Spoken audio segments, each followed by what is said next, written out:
Hello friends, नमस्कार. Speaker Marathi सरळ सेवा भरती 2025 मध्ये मी जितेंद्र अमृतकर तुमचं पुन्हा एकदा स्वागत करतो.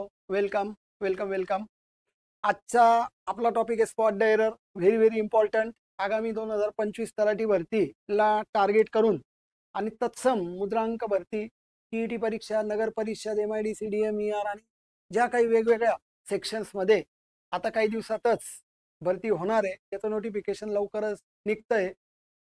शासन स्तरावर त्याची तयारी चाललेली आहे. तुमचाही अभ्यास चाललेला आहे. त्या अभ्यासाला अजून पुढे नेण्याकरता आपण आज 22 नंबरच्या या व्हिडिओमध्ये spot the error part 2 cover करतोय. कारण याच्यापूर्वी एक 15 किंवा 16च्या नंबरच्या व्हिडिओमध्ये तुम्ही वॉच केला असेल तर तिथे आपण स्पॉट द एरर हा पार्ट 1 कव्हर केलेला आहे. याच्यानंतर आपण इमिजिएट पार्ट 3 घेणार आहे, जो 23व्या नंबरच्या व्हिडिओमध्ये तुम्हाला बघायला मिळेल आणि जो TCS पॅटर्नमध्ये हमखास कव्हर होईल असा हा अत्यंत उपयुक्त आणि महत्त्वाचा असलेला हा पार्ट असतो, जो स्पॉट द एरर यामध्ये कव्हर होतो. किमान 2 प्रश्न, किमान 3 पण येऊ शकतात, पण मी 3 नाही म्हणणार, पण मात्र किमान 2 प्रश्न या ठिकाणी येतीलच अशा पद्धतीचा टॉपिक आहे. आणि ही एक प्रश्न विचारण्याची पद्धत आहे, लक्षात घ्या. हा असा सिलेबस नाही, it is a way of pattern. म्हणजे याच्यावर या पॅटर्नने प्रश्न विचारला.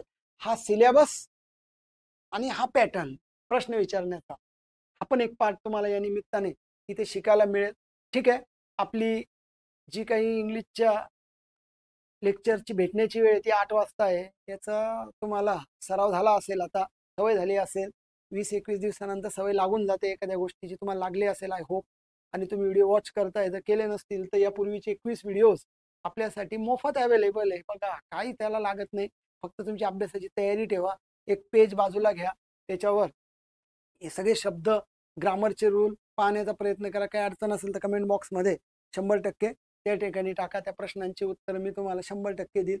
आता आपण स्पॉट द एररच्या जवळपास 15 प्रश्नांना या पार्ट 1 मध्ये कव्हर करतोय. पार्ट 2 मध्ये अजून थोडे जास्त घेण्याचा प्रयत्न करू, पण शेवटी ते एक्सप्लेन पण करायचं आहे. त्याचा रूल आपल्याला डिस्कस करायचा आहे आणि ते करत असताना भरभर घेऊन त्याच्यापेक्षा प्रश्न घ्यायचे बऱ्यापैकी. 15 प्रश्न कमी नाहीये आणि त्या सगळ्यांचे रूल जे थोडे वेगळे असणारे, काही सारखे असणारे, म्हणजे उदाहरणं वेगळे असतील किंवा तो रूल इतरांनाही मॅच होणारा असेल, तर अशा सगळ्या गोष्टींची नोंद ही वेळोवेळी तुम्हाला एक स्पर्धा परीक्षेचा विद्यार्थी म्हणून चौकसपणे या ठिकाणी करायचा आहे. हा अभ्यास जो तुम्ही करताय आता स्टेप बाय स्टेप तुम्हाला कळायलाही लागले आता साधारणपणे कशा पद्धतीचे प्रश्न येतात, एकंदर इंग्लिशच्या सिलेबसवर काय काय विचारलं जाऊ शकतंय, असं एक व्हर्सॅटाईल सर्व गोष्टींना अँगलला कव्हर करेल असा पार्ट या ठिकाणी नक्की आपण कव्हर करण्याचा प्रयत्न करतोय. So let's start part 2 English व्याकरण.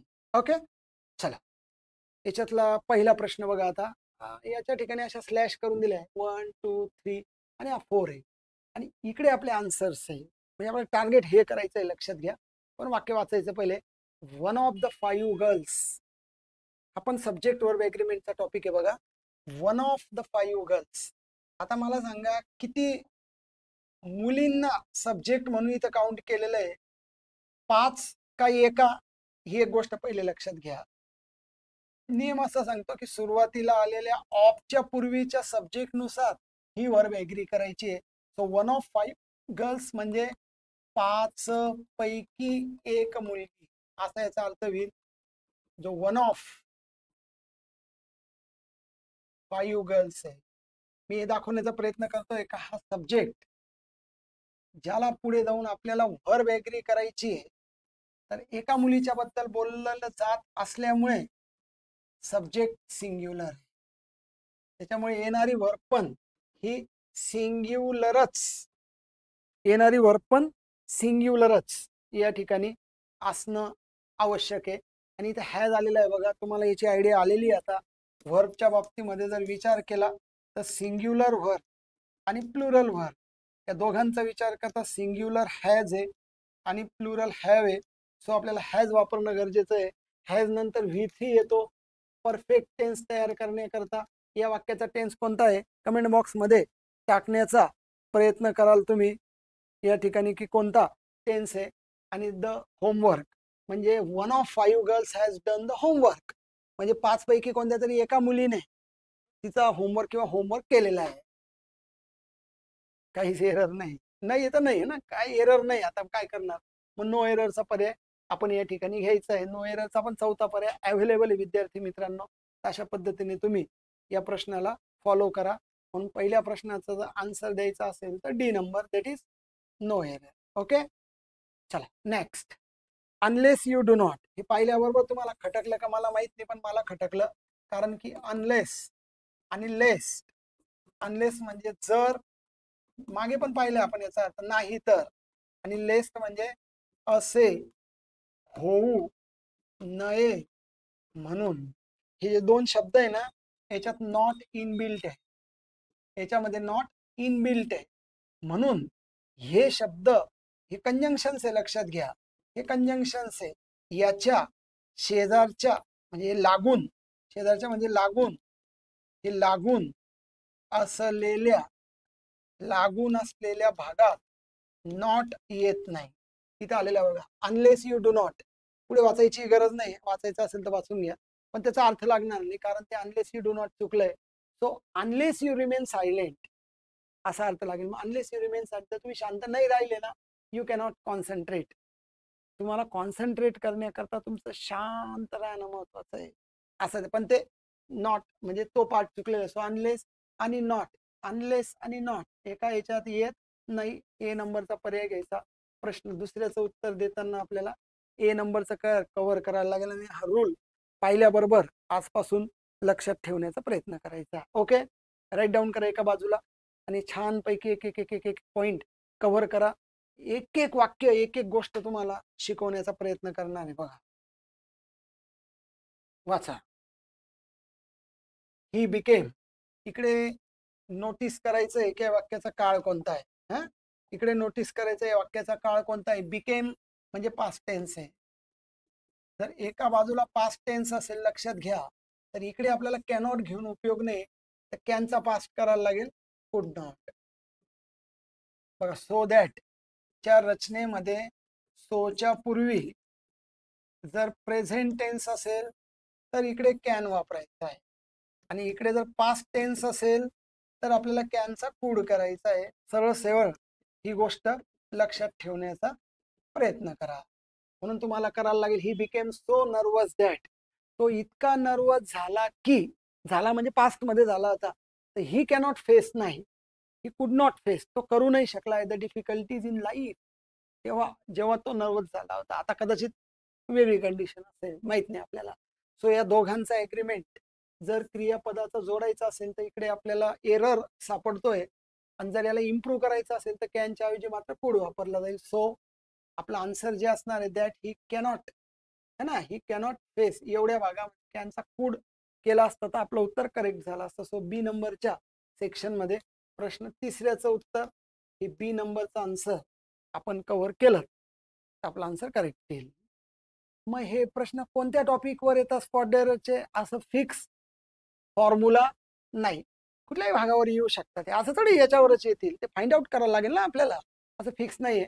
तर टेन्सवर येऊ शकता, प्रेपोजिशन येऊ शकता, सब्जेक्टवर, ॲग्रीमेंटवर येतील. बघा ना तुम्ही आता एक एक एक कसं आहे, दोन सेट आहेत, लक्षात घ्या. हे 15-15 प्रश्नांचे, जे खूप काही तुम्हाला वेगवेगळे पॉइंट्स शिकवून जातील. या गोष्टींची नोंद घ्या, आणि हे एका पेजवर अगदी व्यवस्थित छान असं या पद्धतीने लिहा, की जेणेकरून तुम्हाला छान लक्षात राहील, आणि नंतर अपील करेल तुम्हाला. चार्ट अपील करतात आपल्याला, लक्षात घेऊन छान वाटतात. तर बघा, या गोष्टीचा तुम्हाला नक्कीच आकर्षकरित्या फायदा होईल. नेक्स्ट, आपण टॉपिक सब्जेक्ट वर्ब एग्रीमेंटशी संबंधित आहे.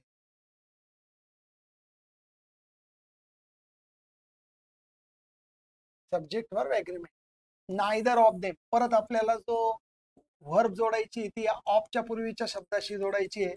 सो नायदर, आयदर, इच आणि प्लस ऑफ द ची रचना असेल तर येणारं नाउन 100% प्लुरल येईल. तसं नाउन किंवा प्रोनाउन देम प्लुरल आहे, पण येणारी वर्ब ही कायम सिंग्युलर असेल. सिंग्युलर असेल म्हणजे एक वचन असेल. सो नायदर ऑफ देम ला सिंग्युलर कव्हर करावं लागेल. आणि मग हॅव, थोड्यापूर्वी पण पाहिलंय आपण, हॅव हा प्लुरल अनेक वचन कव्हर करतो, आणि हॅज हा सिंग्युलर एक वचन कव्हर करतो, म्हणून आपल्याला इथे एरर पकडावा लागेल. हे क्लिअर करून आन्सर पाहिजे असेल तर आपल्याला हॅज उत्तर अपेक्षित होतं. नुसतं हॅव एका बाजूला लिहिलं होतं बघा, एवढं एकच क्रियापद त्या ठिकाणी मात्र चुकलेलं आपल्याला आढळलंय. ज्याच्यात चूक आहे तोच स्पॉट एरर आपल्याला कव्हर करायचा आहे, याला तर स्पॉट एरर म्हणतात. ठीक आहे, तर बघा या पद्धतीने तुम्ही हॅव हे आन्सर बी नंबरचं घेण्याचा प्रयत्न करा. प्रयत्न म्हणजे कराच. ठीक आहे, चला नेक्स्ट. 5 नंबरच्या प्रश्नाला वाचा आणि आन्सर देण्याचा प्रयत्न करा. कमेंट बॉक्स तुम्ही आन्सर टाकू शकता, तुम्हाला काही बंधन नाही विद्यार्थी मित्रांनो. ठीक आहे, वाचा आणि बघा साधारण काय अर्थ लागतो आणि काय त्या ठिकाणी तुम्ही आन्सर देणं योग्य आहे. So walking across the street a truck knocked her down. Knock past tense आहे. एक ट्रक आला आणि नॉक हर डाऊन म्हणजे तिला धडक दिली, त्या ट्रकने तिला धडक दिली. पास्ट टेन्स आहे. काय वाटतंय पहा, walking across the street a truck knocked her down. असं खूप म्हणजे असं जास्त गंभीर स्वरूपाची चुकी नाही, पण चूक आहे. याच्यामध्ये आपण व्हाईल हा शब्द थोडासा तुम्हाला असं खटकला का बघा सुरुवातीला. While walking across, while enjoying the party, while enjoying the party म्हणजे पार्टी एन्जॉय करत असताना. I met many friends, many old friends, अनेक जुन्या मित्रांना मी त्या ठिकाणी भेटलो. व्हाईल एन्जॉईंग द पार्टी, तर मग पार्टी एन्जॉय झाल्यावर असा अर्थ होईल बघा. व्हाईल ने लावला तो enjoying the party I met म्हणजे पार्टी एन्जॉय झाल्यानंतर मी भेटलो असा अर्थ होऊन जाईल. हा बघा आता वॉकिंग अक्रॉस म्हणजे पलीकडे जाऊन झाल्यावर, रस्त्याच्या झाल्यावर, जात असताना, तो जो जात असताना आहे ना तो व्हाईलचा सेन्स आहे, लक्षात घ्या. एखादी क्रिया करत असताना, एखादी क्रिया होत असताना असा अर्थ तुम्हाला while plus v i n g ने कव्हर करायला लागेल. या ठिकाणी पहिल्याच याच्यात तुम्हाला एरर पकडायचा आहे. सो क्वेश्चन 5 जे आन्सर आहे आपल्याला मात्र ए नंबरचं कव्हर करायला लागेल. ओके, चला नेक्स्ट. पुढे बघा आता, one should take care of his family in troubles. One should take care of, वाक्याचा सब्जेक्ट जर वन असेल, वाक्याचा जर कर्ता वन असेल तर याची षष्टी, याची पॉझेसिव्ह केस, याची षष्टी किंवा पॉझेसिव्ह केस, वनची षष्टी ही वन्स असते, एक आणि एखाद्याचे, आणि वन सोडून इच, आयदर, नायदर, समवन, समबडी असे कुठलेही करते असेल तर हीज असते. हा भाषेचा एक रूल आहे जो तुम्हाला इथे फॉलो करायचा आहे. तो वनची षष्टी वन्स हे एखादा, एखाद्याचे, समवन, समबडी, इच, आयदर, नायदरची षष्टी his. So one should take care of his family म्हटलंय, तिथे एरर आहे. आपल्याला वन्स फॅमिली पाहिजे. असा वन्स नको ज्याला अपॉस्ट्रॉफी यस नाहीये, असा वन्स नको ज्याचा अर्थ एकदा आहे. वन्स अपॉन अ टाइम, दोन्ही वन्स नको. आपल्याला अपॉस्ट्रॉफी यस असलेला वन्स घ्यायला लागेल, जो हीज या ठिकाणी आपल्याला एरर दाखवतोय. म्हणून आपल्याला बी नंबरचा पार्ट, क्वेश्चन नंबर 6 आन्सर द्यायचा असेल तर बी नंबरचं उत्तर करेक्ट असलेला पार्ट घ्यायला लागेल. छोटी छोटी गोष्ट आहे विद्यार्थी मित्रांनो, पण बरंच काही शिकवून जाते. आणि नेमका जर याच्यावरच प्रश्न आला आणि हा नियम जर तुम्हाला लक्षात आला परीक्षेच्या दिवशी, 100% काम सोपं होतं. अशा असंख्य नियमांवर आपण पुढे पण चर्चा करणार आहे. आपण बॅच पण लॉन्च करणार आहे पुढे, की जी तलाठी भरतीलाच ओरिएंटेड असेल. त्याच अप्रोचने आपण कव्हर करणार आहे, खूप जास्त ताण न घेता. आणि खूप छान ट्रिक्स, अजून काही बऱ्याचशा गोष्टी आपण डिस्कस करू. त्या कशा असतील, काय असतील, याच्याकरता व्हिडिओ वॉच करणं अत्यंत महत्त्वाचं आहे, समजणं महत्त्वाचं आहे. ते व्हिडिओ आवडत असेल लाईक करा, चॅनल सबस्क्राईब करून घ्या, बेल आयकॉन दाबा. आणि अजून याविषयीची माहिती व्यवस्थित तुम्हाला हवी असेल, डिटेल्स हवे असतील, ॲड कधी येणार वगैरे, तर सगळ्यांची लिंक, तुम्हाला सगळ्यांची माहिती टेलिग्राम चॅनलवर टिक्कर मराठी सरळ सेवेच्या आपल्याला प्राप्त होणार आहे, जी तुम्हाला या ठिकाणी त्या टेलिग्राम चॅनलच्या माध्यमातून कळणार आहे. सो त्याला जॉईन करा. ओके, चला नेक्स्ट. पुढचा प्रश्न बघा. 7 नंबरच्या प्रश्नाचं उत्तर देताना वाक्य वाचून घ्यायचं. पहिले, ऑफ द टू स्कीम्स, अशा 2 स्कीम्स पैकी पुट फॉरवर्ड, ज्या पुढे ठेवल्या गेल्या बाय द गव्हर्नमेंट, ज्या गव्हर्नमेंटने 2 स्कीम पुढे ठेवल्या, मांडल्या, पुट फॉरवर्ड, ज्या पुढे ठेवल्या, मांडल्या, तर आय थिंक दिस इज, ही जी एक आहे त्याच्यापैकी, this is most likely to succeed, ही यशस्वी होणं, सक्सीड ही वर्ब आहे सक्सेसची, मोस्ट लाईकली. आता मोस्ट सुपरलेटिव्ह डिग्री लक्षात घ्या, मोस्ट ही सुपरलेटिव्ह डिग्री लक्षात घ्या. मोर हे फर्स्ट फॉर्म आहे, आणि मच, मच किंवा मेनी हा फर्स्ट फॉर्म आहे. तर 2 जणांची तुलना असेल तर सुपरलेटिव्ह वापरली जाणार नाही, कारण तुलना 2 घटकात आहे. तुलना 2 घटकात असेल तर मोर पाहिजे, तर मोस्ट नको पाहिजे होता, तर मोर लाईकली असं पाहिजे. तर आपली जी एरर आहे पट्टदिशी आपल्याला लक्षात आली पाहिजे. जर पुन्हा अशा प्रकारचा प्रश्न आला किंवा अशा पद्धतीचं वाचण्यात आलं तर ते एरर मध्ये टाकायचं आहे. म्हणून प्रश्न 7व्याच्या आन्सर मध्ये आपल्याला सी नंबरचा प्रश्न कव्हर करायला लागेल. क्लिअर? तर बघा, अशा पद्धतीचे एक एक एक एक एक एक एक एक पार्ट लक्षात घेण्याचा प्रयत्न करा आणि त्याची नोंद घ्या. ठीक आहे. He would be much more happier, बघा हे पण पुन्हा डिग्रीच्या संबंधातला पॉइंट आहे हा. वाचल्याबरोबर काही लक्षात येत आहे बघा, डिग्री संबंधित आहे. मच मोर म्हणजे एकाच वाक्यात मच पण दिलाय, जो ऍडजेक्टिव्हचा फर्स्ट फॉर्म आहे, आता मागच्या पेजला पाहिलं आपण, आणि त्याच्यातच पुन्हा मोर दिलेला आहे, जो ऍडजेक्टिव्हचा सेकंड फॉर्म आहे, आणि मोस्ट पण आपण पाहिला आता मागच्या याच्यात, जो ऍडजेक्टिव्हचा थर्ड फॉर्म आहे. So he would be much more happier, पुन्हा हॅपियरला पण ईआर लावून दिलाय. बघा म्हणजे इथं मोर आणि हॅपियर एकाच याच्यात वापरलंय, मोर आणि ईआर हे दोन्ही एकाच याच्यात आहे. बघा, मोर हॅपियर, गरज नाही याची, म्हणजे चुकलंय, ह्या कॉम्बोच चुकलेला आहे हा. So he would be much happier असं चाललं असतं, असं चाललं असतं 100%. मात्र मग मोर आणि ईआर शेजारी शेजारी येत नाही, हे सगळं असा पार्ट गडबड आहे. गडबड म्हणजे चुकी ना, मग चुकीचं शोधायची आपल्याला. गडबड म्हणजे चुकी, काहीतरी त्या ठिकाणी ग्रॅमॅटिकली रचना व्यवस्थित नाहीये, बरोबर व्यवस्थित फाइंड आउट करायचं, आन्सर बरोबर बाहेर येईल. सो मच मोर हॅपियर हे आन्सर मात्र या ठिकाणी गलत, म्हणजे तो पार्ट गलत आहे, तो गलत आहे, तो आपल्याला निवडण्यासाठी योग्य आहे. सो बी नंबरचं या ठिकाणी आपण उत्तर इथं फायनल करा. 8 नंबरच्या प्रश्नाचं उत्तर द्यायचं असेल तर बी नंबरचं या ठिकाणी तुम्ही फायनल करा. ठीक आहे, चला. तर हे सगळे लिहित आहे तुम्ही पॉइंट्स एक एक झालेले, हळूहळू step by step step by step तुम्हाला लक्षात येत आहे सगळ्या गोष्टी.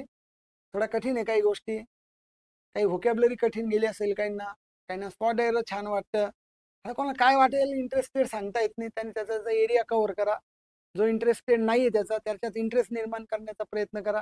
ज्याच्यात त्याचा स्कोअर कमी येतो त्या एरियामध्ये, तो एरिया वाढवण्याचा प्रयत्न करा, नक्कीच फायदा होईल. पण तर मदत करतोच आहे तुम्हाला या निमित्ताने, पण तुम्ही पण ते व्हिडिओ वॉच केले पाहिजे. आणि एकापेक्षा जास्त वेळेला व्होकॅबलरीशी रिलेटेड असतील तर ते बघा, ते कायम उपलब्ध राहणार आहे ते, त्याच्यामुळे त्याला काही असं काही व्हॅलिडिटी नाही की इतक्याच वेळा आणि तितक्याच वेळा. चांगल्या क्वालिटीचे व्हिडिओ आहे हे, असं काही नाही काहीतरी टामटूम चाललंय असं नाही, तुम्हाला लक्षात येत आहे. अशी साधी गोष्ट नाही चाललेली आहे, फ्री आहे, लक्षात घ्या. काही ना फ्रीची किंमत कळत नाही असं पण असतं, हे जेव्हा पेड येईल तेव्हा वाटेल का भारी आहे. आता असं पण आहे, आता काय करता बघा म्हणजे. तर वेळोवेळी याचं महत्त्व लक्षात घ्या. अत्यंत प्रामाणिकपणे आपली टीम टिकर मराठी सरळ सेवा भरतीच्या चॅनलवर, तज्ज्ञ लोकांची टीम, अभ्यासू टीम, अनुभवी, मला 15-16 वर्षाचा अनुभव आहे अध्यापनाचा.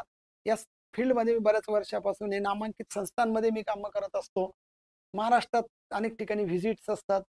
अशा फॅकल्टींकडनं तुम्हाला जर योग्य मार्गदर्शन मिळत असेल तर तुम्ही पटकन ते महत्त्व ओळखलं पाहिजे, लक्षात घ्या. त्यांना ते ओळखणं पण जड जातं की योग्य अयोग्य काय आहे, कन्फ्यूज असतात मुलं. तर बघा, आता इतके दिवस होत आहे तुम्हाला, तर तुम्हाला कळलं असेल एव्हाना, तर पटकन याला ॲक्सेप्ट करा, चॅनलला लाईक सबस्क्राईब करा, जेणेकरून हे मार्गदर्शन तुम्हाला कंटिन्यू प्राप्त व्हावं आणि त्याचं नोटिफिकेशन्स मिळत राहावं या अनुषंगाने. So he distributed the gifts between all the guest who attended the party. एक पार्टी होती आणि त्या पार्टीला जेवढे पण गेस्ट आलेले होते त्यांच्यामध्ये सगळे गिफ्ट डिस्ट्रीब्यूट करून टाकले. डिस्ट्रीब्यूट म्हणजे वाटून टाकले. द गिफ्ट्स बिटवीन आता बिटवीन आणि अमंग मध्ये काय फरक आहे मला सांगा बरं, ज्याच्यावर नेहमी प्रश्न येतो. आणि मागे पण पाहिलंय आपण कन्फ्युजिंग वर्ड्स मध्ये अमंग आणि बिटवीन.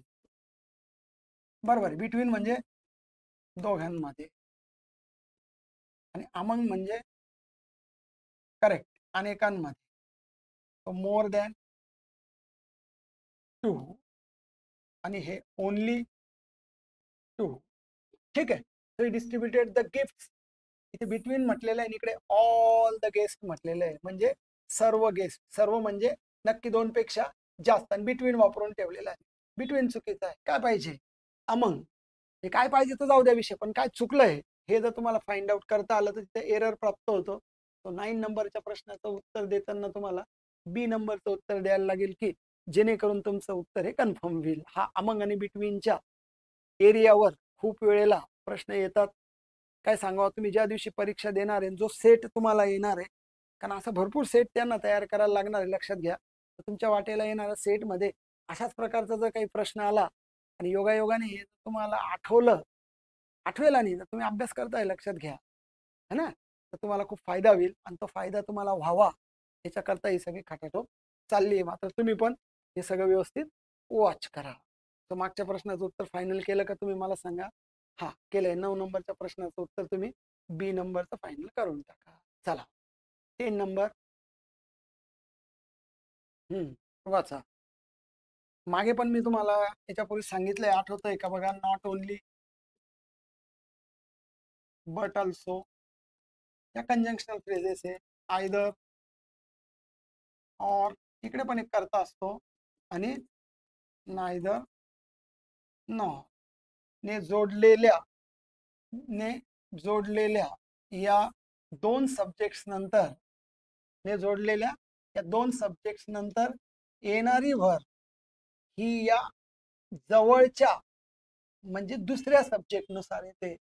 तर बाकी सगळ्या नियमांमध्ये ती पहिल्या सब्जेक्ट नुसार येते. मागे पाहिलं आयदर, नायदर, वन हे पहिल्या सब्जेक्ट नुसार. फक्त 3 शब्द असे का याच्यात दुसऱ्या याच्यानुसार येईल. मग हा दुसरा सब्जेक्ट जर प्लुरल असेल तर व्हर्ब पण प्लुरल, आणि हा जर सब्जेक्ट हा याच्यानंतर येणारा जर सिंग्युलर असेल तर अर्थातच येणारी वर्ब पण सिंग्युलर आहे. बघा मग आता, not only mister Sharma but also mister Verma. दोन लोक येते, पण नॉट ओनली बट ऑल्सो जरी तुम्हाला वाटत असलं 2 जण आहे, आणि नॉट ओनली बट ऑल्सो म्हणजे हे पण आणि ते पण, म्हणजे 2 पैकी 2. करेक्ट आहे तुमचं म्हणणं, 2 पैकी 2 आहे तर अनेक वचन पाहिजे. पण नाही, असं आपल्या मनाने नाही, आपल्याला आपलं थोडी डोकं चालवायचं आहे. त्यांचा नियम तुम्हाला बघायचा आहे. आज थोडी काही नॉट ओनली 2 असताना लावून द्या अनेक वचन, असं नाही ना. म्हणून तर नियम आहेत का नाही. नियमांचाच अभ्यास करणं म्हणजे ग्रामर आहे, जे आपल्याला स्टेप बाय स्टेप फॉलो करायचं आहे, लक्षात घ्या. म्हणून या प्रश्नाचं उत्तर देताना तुम्हाला अनेक वचन न घेता सेकंड जो असेल तो घ्यायचा आहे. तर सेकंडला मिस्टर शर्मा सिंग्युलर आहे आणि या ठिकाणी सिंग्युलर दिलेला आहे. मॅच होत आहे, काही टेन्शन नाही. प्रेझेंट फॉर द मीटिंग म्हणजे नो एरर. नो एररचे वाक्य असतात ना, असं काही नाही एररच येईल असं. म्हणून प्रश्न 10व्याचं जर उत्तर द्यायचं असेल तर आपल्याला डी नंबरचं योग्य आहे. ओके, बघा इंटरेस्टिंग आहे ना. समजलं तर फार मस्त आहे विद्यार्थी मित्रांनो. नियम लक्षात राहून गेला तर वा वा वा. तर आणि लक्षात राहणे काय करत, एकापेक्षा जास्त वेळेला ऐकायचं, वाचायचं, पाहायचं. काय आता तुम्ही ज्या माध्यमातून अभ्यास करता, आणि अजून असा एखादा प्रश्न आला का लिहून ठेवायचा, वाचायचं, पुन्हा लिहून ठेवायचं, वाचायचं. रिव्हिजनच करावं लागेल ना. लॉंग टर्म मेमरीमध्ये आपल्याला शेवटी जर मॅटर टाकायचं असेल तर कुठेतरी रिव्हिजन्स होणं अत्यंत गरजेचं आहे. ओके, चला मागच्या प्रश्न आन्सर लिहून टाकलंय आपण. नाही, हा डी नंबर. चला, डी नंबर योग्य आहे. नो एरर कारण वाक्य करेक्ट आहे. चला आता 11 नंबरच्या प्रश्नाचं उत्तर द्या. सेम पॅटर्नला फॉलो होतं बघा. आयदर मुद्दाम मी हा नियम तुम्हाला लक्षात राहतो का, कन्फर्म राहतो का, याच्याकरता पुन्हा एकदा हा प्रश्न टाकलेला आहे बघा. त्याचं उत्तर कमेंट बॉक्समध्ये टाका. तुम्हाला इच्छा होते आता आन्सर टाकायची, कारण की थोडंसं यायला लागलंय आता तुम्हाला मस्तपैकी, है ना. पॉझिटिव्ह ऍटमॉस्फिअर दिवसेंदिवस तुमचं तयार होताना दिसतंय. सेम मागचा नियम फॉलो करायचा आहे बघा. याच रूल मध्ये not only but also, either और, नायदर नॉर दुसऱ्या सब्जेक्ट नुसार, परत आयदर और दुसऱ्या सब्जेक्ट नुसार जायचंय. दुसरा सब्जेक्ट सिंग्युलर आहे, लक्षात घ्या. म्हणजे बॉय सिंग्युलर एक वचन, अर्थातच येणारी वर्ब पण सिंग्युलरच येईल, एक वचन पण येईल. वाचा वाक्य आणि मला कमेंट बॉक्स मध्ये आन्सर टाका.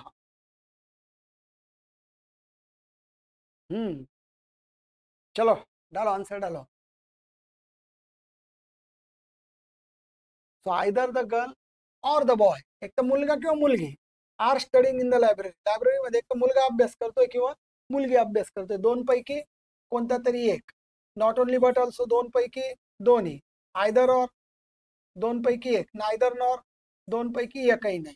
हे नायदर नॉर, हे नॉट ओनली बट ऑल्सो, हे आयदर और. येणारी वर्ब सेकंड सब्जेक्ट प्रमाणे, बाकी काही टेन्शन नाही घ्यायचं. तर मग बॉय सिंग्युलर आहे ना, आर प्लुरल आहे, 100% एरर आर मध्ये. म्हणजे भागात आर आहे तो चुकीचा आहे असं फाइंड आउट करणं म्हणजे स्पॉट द एररच्या प्रश्नाचं योग्य आन्सर देणं आहे बघा. तो 11 नंबरच्या प्रश्नाचं उत्तर सी नंबर येईल. त्याच्यामध्ये सब्जेक्ट वर्बच्या एका टॉपिकला तुम्ही क्लिअर करण्याचा प्रयत्न करताय, जो खूप जणांना अवघड जातोय. पण जसं जसं तुम्ही व्हिडिओ वॉच करताय तशा पर्टिक्युलर सेक्शनचा बऱ्यापैकी तुमचा अभ्यास होताना दिसतोय. ही सुरुवात आहे, अभी तो शुरुआत है, लंबा जाना है, साथ जाना है, धीरे धीरे जाना है, डेली जाना है. Slow and steady wins the race. Okay, आवडतो व्हिडिओ लाईक करा आणि अभ्यास करत राहा. ओके, 8 वाजेची वेळ आहे आपली. इंग्लिशचे हे विसरायचं नाही आणि व्हिडिओ त्या ठिकाणी वॉच करायचे. चलो, सो 12 का आंसर क्या देना है आपको, देखिए 12 बोथ. हा, बोथ बघा, बोथ म्हणजे दोन्ही. Both the brothers are not working in the field, दोघी भाऊ फील्ड मध्ये म्हणजे शेतामध्ये काम करत नाही. दोन्ही भाऊ काम करत नाही. आता नियम असं सांगतो बघा, बोथ प्लस नॉट वापरू नये. म्हणजे तुम्हाला दोघं जणांना नाही म्हणायचं, त्याच्याकरता इंग्लिश मध्ये नायदर आहे, लक्षात घ्या. म्हणजे आयोगाने याच्यापूर्वी बोथ डिड नॉट गो हे वाक्य चुकीचं ठरवलं आहे. कारण दोन जण जात नाही, त्याच्यापेक्षा काय म्हणणं योग्य आहे, तर neither went. Did not go went झाला आणि नॉट जो आहे तो नायदर मध्ये कव्हर झाला. दोन जणी एखादी गोष्ट करत नसेल तर नायदर वापरा, बोथ नंतर नॉट वापरू नये. म्हणजे इथं नॉट वापरला आहे त्या पार्ट मध्ये तुम्हाला एरर कव्हर करायला लागेल. म्हणजे पार्ट हा बोथ मध्ये नाहीये, तर तुम्हाला आर नॉट मध्ये घ्यायला लागेल. कारण जर तिकडे तुम्ही नायदर घेतला तर पुन्हा मग हा नॉट अडचणीचा आहे. म्हणून घेताना बोथ असताना या ठिकाणी नॉट वापरू नये. अर्थात दोन्ही पार्ट मध्ये तशा चुका आहे, पण मात्र जास्त जी मोठी चूक आहे ती सेकंड पार्ट मध्ये तुम्हाला कव्हर करायला लागेल. म्हणजे 12 नंबरच्या प्रश्नाचं जे उत्तर आहे हे साधारण तुम्हाला बी नंबरचं कव्हर करायला लागेल. हा आयोगाचा PYQ लक्षात घ्यायचं, या ठिकाणी मी डिस्कस केलेलं आहे. हे विचारतात की कोणतं वाक्य बरोबर कोणतं चुकीचं, या पद्धतीने होत असतं. ठीक आहे, चला ऑब्झर्व करा, व्यवस्थित बघा, नोंद घ्या. आणि अशाच पद्धतीचे काही वाक्य कुठे सापडले तर एका पेजवर एक एक टॉपिक एक एक पेजवर तयार करा. मी तर म्हणतो एक एक प्रश्न एक पेजभर तुमची माहिती तुम्ही जमा करू शकताय. आणि इतर ठिकाणाहून पुस्तकातून जिथे तुम्हाला कुठे भेटेल आता माहिती ते तुम्ही ऍड करायची एका पेजवर. काही अडचण आली तर कमेंट बॉक्समध्ये मला टाका, 100% प्रश्नांची उत्तरे मी तुम्हाला देईन. 15 प्रश्न आहे टोटल, आता 13वा चाललेला आहे बघा. Everyone must come with their bag for the seminar. बघा आता एव्हरीवन, एव्हरीवनचा अर्थ जर लक्षात घेतला तर प्रत्येक व्यक्ती, प्रत्येक जण. प्रत्येक जण म्हणजे काय, सिंग्युलर. वाक्याचा एव्हरीवन सब्जेक्ट सिंग्युलर आहे. मस्ट कम विथ, इथं देअर बॅग म्हटलेलं आहे बघा, देअर अनेक वचन, हे लक्षात आलं का बघा, हे प्लुरल आहे. सो एव्हरीवन करता देअर घेणं हे योग्य नाहीये. सो एव्हरीवन करता आपल्याला हीच घ्यायला लागेल. मागे पण पाहिलं तर आपण वनची षष्टी आठवत आहे, वन्स आहे. याच लेक्चर मध्ये वनची षष्टी वन्स आहे. समवन, समबडी, एनीवन, एनीबडीची षष्टी षष्टी नाही, हे देअर म्हणजे त्यांचा, त्यांची, त्यांचे. आणि मला सांगा एव्हरीवन, वन तर सिंग्युलर, एव्हरीवन इज म्हणावं लागेल. एव्हरीवन आपण सिंग्युलर कन्सिडर करतो, देअर कसं चालेल, तर काय ना देअर योग्य वाटतं, पण देअर ऍक्च्युली गलत आहे. मग देअरच्या ऐवजी काय घ्यायचं, हिज का हर, नाही हिजच घ्यायचा फक्त. त्याच्यामध्ये हिज मध्येच हर पण कव्हर होतंय. म्हणजे प्रत्येकाने त्याची त्याची बॅग आणा असं, त्याची तिची असं दोन शब्द वापरण्याच्या ऐवजी एका शब्दातून कव्हर होता. नियम हे लक्षात घे, त्याची षष्टी जर हिज असेल तर तुम्हाला त्या पार्ट मध्ये एरर पकडावं लागेल जिथे हा देअर शब्द आलेला आहे. म्हणून बी नंबरचा आन्सर हे 13 नंबरच्या प्रश्नामध्ये तुम्हाला 13 नंबरच्या प्रश्नात बी नंबरचा आन्सर हे कव्हर करायला लागेल, जो पॉझिटिव्हच्या बाबतीतला भाग होता, जो तुम्हाला लक्षात आला असेल. नेक्स्ट परत नायदर नॉर आला बघा. आयदर ऑरचं पण एक उदाहरण झालं, नॉट ओनली बट ऑल्सो झालं. तर आता अजून एकदा नायदर नॉरचं उदाहरण येत आहे, जेणेकरून हा नियमच आज तुम्हाला क्लिअर करून जायचा आहे. लक्षात घ्या, मार्क फिक्स. फक्त आठवलं पाहिजे तुम्हाला. परीक्षेला आठवण्याकरता ते 1 2 3 4 वेळेला केलं तर मी काय म्हणतो, आठवून जाईल तुम्हाला नक्की. 3-4 वेळेला केली एखादी गोष्ट तर आठवते नक्की. लक्षात घ्या. So either or neither nor. तर नायदर नॉर म्हणजे दोन पैकी एकही नाही आहे, 0 आहे. पण येणारी वर्ब ही सेकंड सब्जेक्ट नुसार ऍग्री विथ. सेकंड सब्जेक्ट जर आय असेल तिथे एम वापरलाय. So neither he nor I am ready for the examination. तोही तयार नाही एक्झामिनेशन साठी, मी तयार नाही आहे, दोन्ही तयार नाही. तुम्हाला वाटत असेल की neither he nor I is ready nor are ready, दोन्ही गलत आहे. लक्षात घ्या.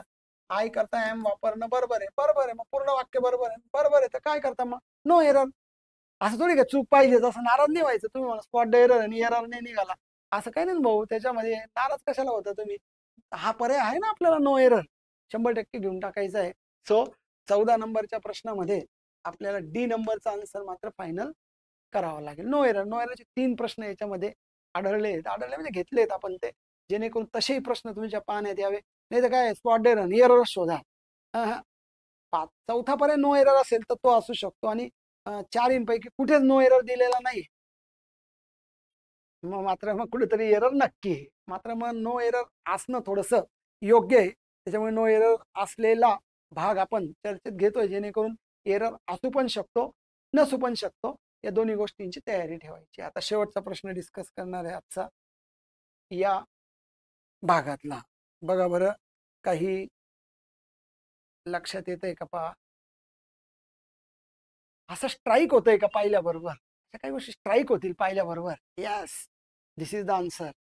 असं काही दिसतंय का पहा. So among Mumbai and Pune 2 जणांची तुलना आहे बघा.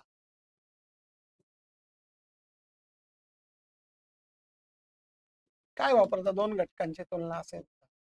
बिटवीन. इथे अमंग वापरून दिलेला आहे. अमंग 2 जणांमध्ये कसं आहे? I think Mumbai is more. बघा, मोर 2 जणांची तुलना इंटरेस्टिंग.